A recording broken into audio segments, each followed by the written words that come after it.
Hi, I'm Karen. And I'm Renee. And today we're making pumpkin cheesecake. And the reason we picked a pumpkin cheesecake was obviously the holidays are coming up. And some people, maybe if you're not a pie person, you want something a little different. Maybe if you're having a huge gathering at your house, like I have 16 people, so you need some variety for dessert. So we thought, rather than just doing the pies, we would add something different. So we're doing a pumpkin cheesecake. Sounds good. And first thing we're going to do is the crust. So you are going to need a 9-inch springform pan. You'll need a 1 3/4 cups of graham cracker crumbs. You'll need 3 tablespoons of light brown sugar. You'll need 1/2 teaspoon of ground cinnamon and 1 stick, which is 4 ounces of melted butter. So Renee, do we need to grease this pan, the springform pan? No, you just leave it just like that. Great. And you're just going to put the crust that we're going to make in the bottom of it. So we're going to take the graham cracker crumbs and we're just going to throw the brown sugar into it. And then we're going to take cinnamon and we're going to... Okay, you're going... I have no idea what you mean. Okay, so we put the brown sugar, the cinnamon, and the crumbs together, and now we're going to throw in the butter, and we're going to mix her all up. Good. So then the next step is we're going to put that in the bottom of this pan? Oh yeah, we're just going to dump everything in the bottom of it, and then we're going to press it all together. And you just want to make sure that this is mixed so that the crumbs are all not dry. Just so they're all mixed, right. And then we're just going to press it into the bottom of the pan.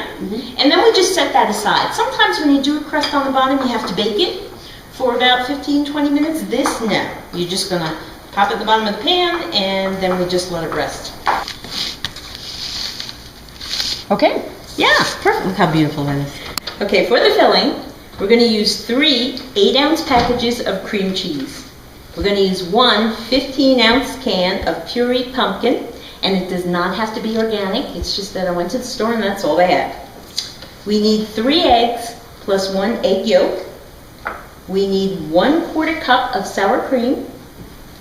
You need 1.5 cups of sugar. And for our friends in higher altitude, please remember to take out 2 to 3 tablespoons of sugar per cup.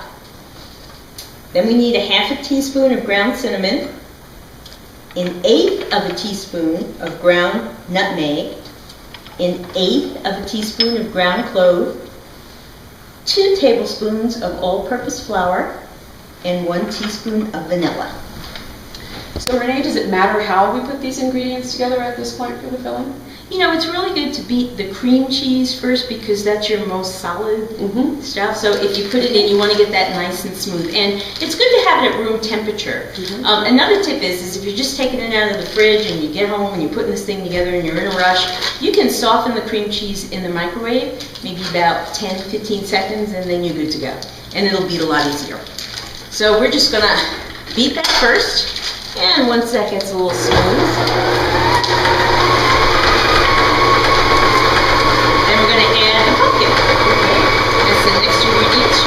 spoon that in.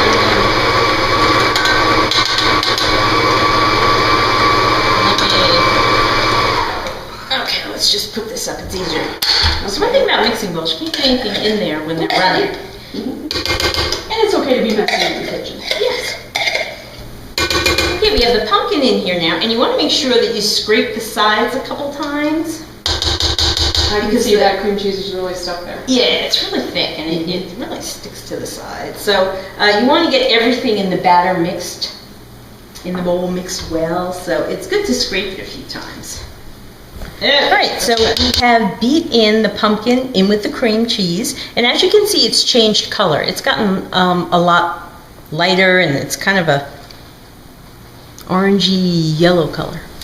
Okay, now Renee, we're ready for the eggs then, right? Yes, we are. Okay. Just put them in. I just didn't want to splash back out. Sometimes you are supposed to add 1 egg at a time, so it doesn't matter necessarily. No, we can just add it. A lot of times they want you to put 1 egg at a time because it beats the air in there, and you get it nice and fluffy. But for cheesecakes, you can kind of throw them in. Right? With cheesecakes, you have to stop a lot and scrape the bowl. Great tip. So you do that as you add different ingredients and then mix between? Right, because the cheesecake has a tendency to just, the cream cheese is heavy and it goes out to the sides of the bowl and then everything doesn't get mixed. Did you ever mix something together and you think it's all incorporated and then you go to pour it in the pans and there's these big lumps on the bottom? Well, that's what happens with the cheesecake a lot. So you also have to go to the bottom of the bowl. And this mixer is fabulous, but this beater is always in the way. Okay. So, all right, that's pretty good. So I guess we're ready for the sour cream now? Yes, ma'am. Just put it in. Plop it in. There you go. Good. It came out. And we'll beat the next one. Just throw some sugar in. Put that in here. So once again, I can just add it. Nice, steady, even stream there. Perfect.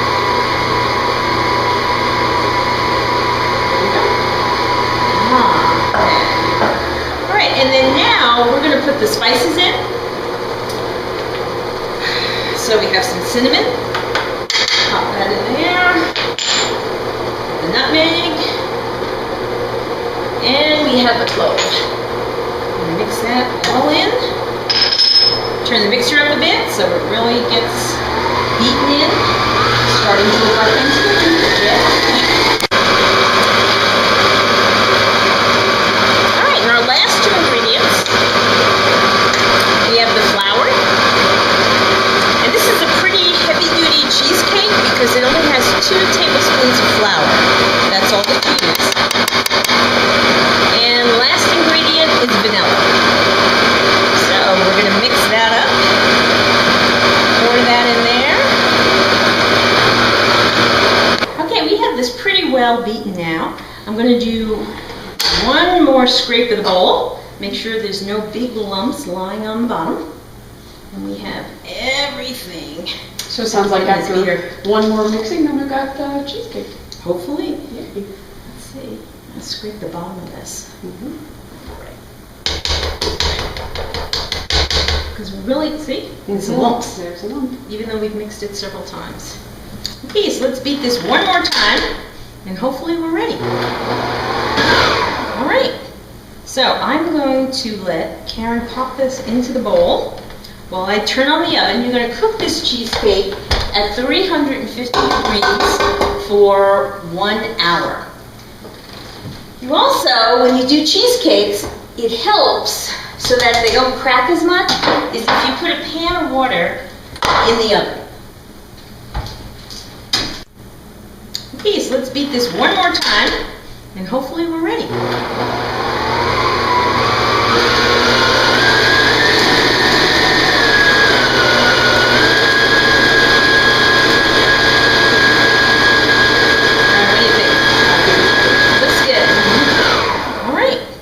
So I'm going to let Karen pop this into the bowl while I turn on the oven. You're going to cook this cheesecake at 350 degrees for 1 hour. You also, when you do cheesecakes, it helps so that they don't crack as much is if you put a pan of water in the oven. Okay, you just put it in the pan, you even it out a little bit. Okay, so we're going to put this in the oven. You know, I would check it in an hour. Sometimes, depending on your oven temp, where you are, it might need a little bit longer. Like the other day, I cooked this and I had to put it in for 10 more minutes. You could put a knife in, and if it comes out clean, it's done. If it's still kind of wet, then you might want to give it a few more minutes in the oven.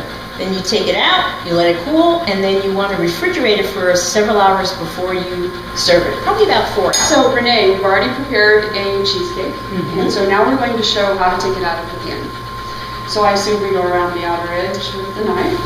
Okay, so just where your pan clips together, that's the part you want to open, and like magic, it opens up, and then you just lift it off, and voila! Brings away. You have a cheesecake. Beautiful.